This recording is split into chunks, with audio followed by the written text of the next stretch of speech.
I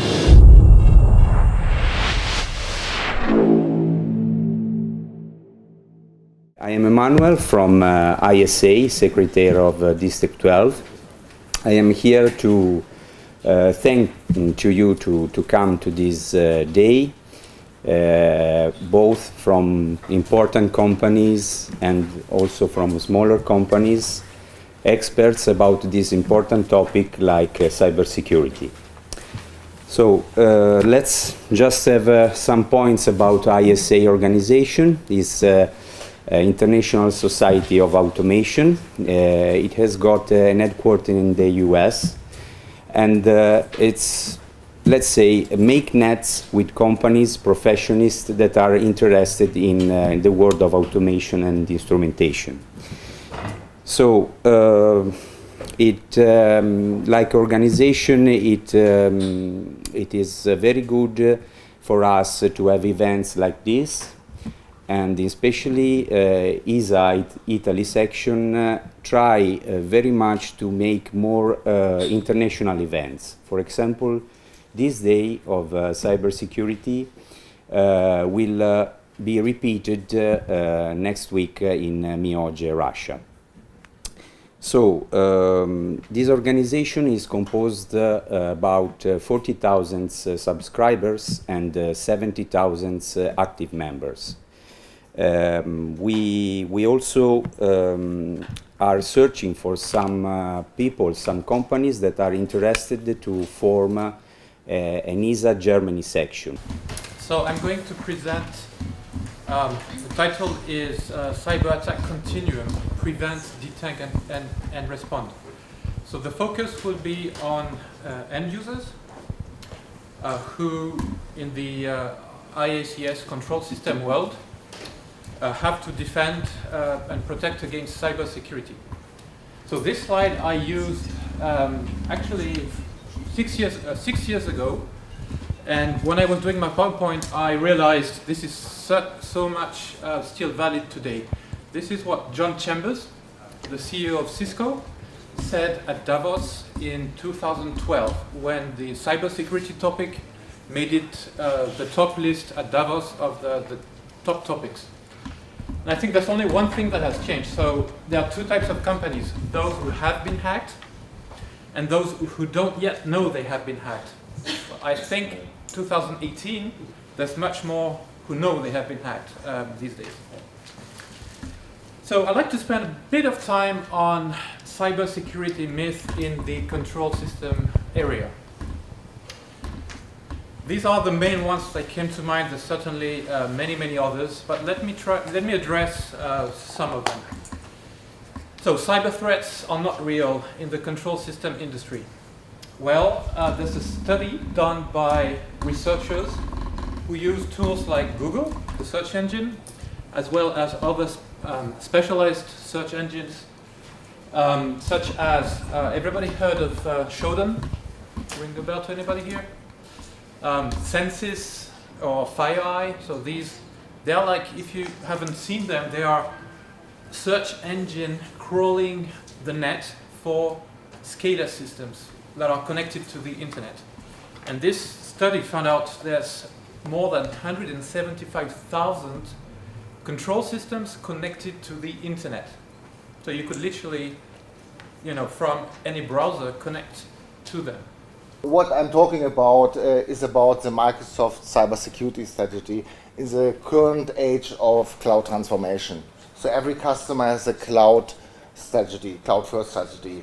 And we from Microsoft, we are dealing about in 80% the cloud deployments are hybrid deployments. So the customer wants to keep his on-prem environment and want to use additionally cloud services, applications. And actually, we are providing the security services, and Microsoft is actually one of the biggest security vendors. I'm working 20 years in the security business for vendors. I deployed at all large customers in EMEA, and the thing is that most technologies are not known to the customer. So this is what I really want to achieve here in my 25-minute session, to give you more insight about what we are doing about security, because trust is actually really important for us to bring the customer into the Azure cloud. So this is just from my colleague. It just says that we are investing every fiscal year $1 billion in cybersecurity. Yeah. And we also attend in all the big security events now. We have completely changed. 4 years ago, when Steve Ballmer moved away, Satya Nadella brought a complete new culture into Microsoft, and cybersecurity is really one of the major topics. So I just want to talk about this threat landscape in the beginning, and then coming to the solutions we are providing. Yeah. Let's start with the typical risk in cloud environments. Dennis Wolf, my name. I'm a global cybersecurity specialist at Cisco, and as already mentioned, I would like to focus a bit on the IoT part. And it's a bit different than IT in particular. And I think you all, in the process technology, chemical industry, are facing situations, or I've heard of the press, of things happening in this OT environment in the past. Just give you a very recent one yesterday. If you're from Germany, if you've watched the news, our power grid is currently, in this moment, right now, under attack. We're currently being attacked from Russian hackers, and they try to bring down, subsequently, our power grid. If you're from process technology, just imagine, or from running power plants, running chemical plants, just imagine the power goes off for a couple of days. Just imagine it. So, the next 20 minutes I would like to use to, on the one hand, we just spoke about we don't have budget for security. Give you some budget, because the threats out there are real. And I would like to show you how Cisco is tackling this current threat against the OT environment. So, disruption is happening. This is one of these nice words like cloud, right? Cloud is yet another other's computer, and disruption is just thinking differently about business model. Disruption is right now happening in the IT, but it's also happening in the OT, and in particular in the OT environment. So in the running the process technology, running the SCADA networks that we've heard of.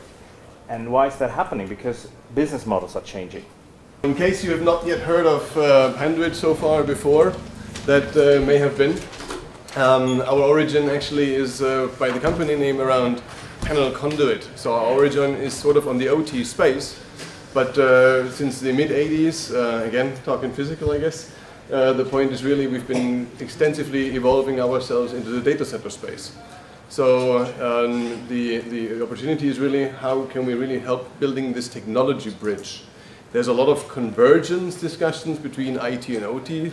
I would be very cautious and careful about really combining always the people, the processes, the responsibilities, but I would definitely say we have this technology convergence happening right now, and this is also the flavor that I will give to the cybersecurity context right now.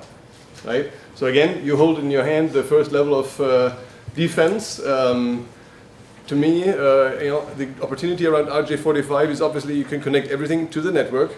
The bad thing is you can connect everything to the network, right? So, and this is your bicycle chain for the network. If you don't lock your bike, guess what? It will be gone. So take the cheapest, simplest thing to sort of lock your bike to something which is solid, and you'll be more liable to be having a bike after you return to it. Good. So let's have a look.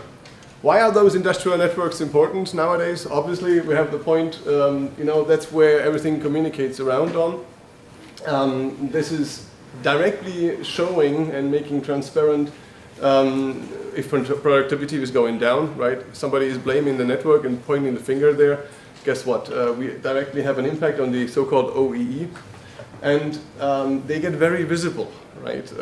And the point is obviously nowadays, if you are complaining about your voice over IP telephone in the office, guess what? Many have mobile phones, so we have fallback, works fine. You don't have that in the plant floor, right? Not to that level of each individual device being connected. So this is something where it's very visible, and therefore you have outages and breakdowns. That's what you don't want. We'll talk about the Triton or TRIS attack at the end.